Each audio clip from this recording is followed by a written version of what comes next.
hindi tayo pumapayag na pinapaalis tayo or nagpapakulong sa bureaucracia na kailangan nating magpaalam para lang makapag-room to room or magbayad para lang makapag-access ng facilities. As much as possible ay pinapakiusapan natin at ina-assert natin yung karapatan natin na this is first and foremost a student facility.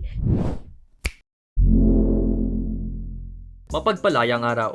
Ako si Isaiah Polveniegas, nagbabalita para sa Philippine Collegian.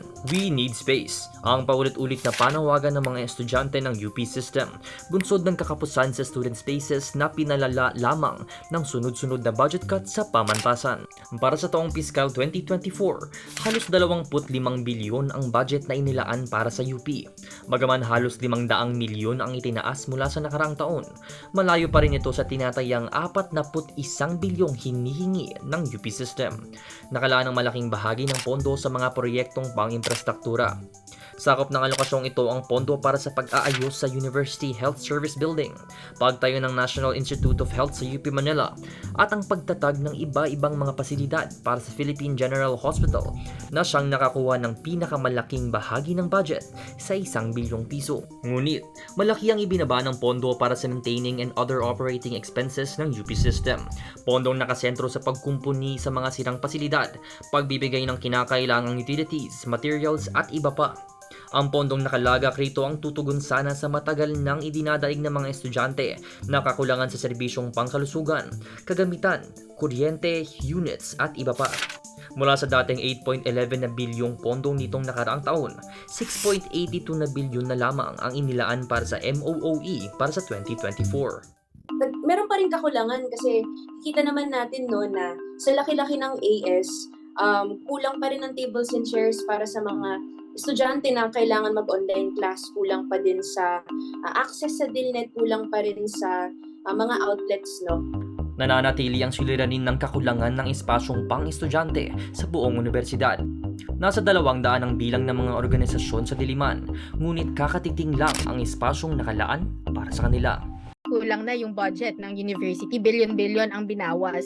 Ang magiging solution dyan or yung alternative ay income generating projects. Yung sana espasyo ng mga estudyante ay magagamit for other purposes na such as ayun nga mga malls, siguro other forms of commercialized establishments. Magmula pa noong 1994, pinuksan na ng Diliman ang tinatayang 129 sa 221 na ektarya nito para sa mga joint venture kasamang malalaking kumpanya. Sa tuwing nananaig ang mga komersyal na proyektong ito, ang komunidad ng UP ang siyang sumasalo sa hirap. Kabilang narito ang hanay ng mga manininda. Noong itinayo ang Good Food Market, walang inireserbang lugar para sila'y makapagtinda, taliwas sa naunang pangako na administrasyon ng Diliman. At ngayong magbubukas ng Dilimall, mga kumpanya tulad ng Robinsons ang nakakuha ng kalakhan sa mga pwesto sa gusali. Bagay na maglalagay sa mga manininda sa campus sa di makatulungang kompetisyon sa gitna ng kawalan ng permanenteng lugar para ibenta ang kanilang mga bilihin. Patuloy ang panawagan ng mga lider, estudyante at organisasyon sa Diliman sa pagtugon ng administrasyon ng UP sa hiling ng sangka-estudyantehan para sa sapat na espasyo. Kasabay nito ang kahingian para sa pagbibigay prioridad ng pamahalaan ni Pangulong Marcos Jr. na tugunan ang tumitinding krisis sa mga pampublikong serbisyo tulad ng edukasyon.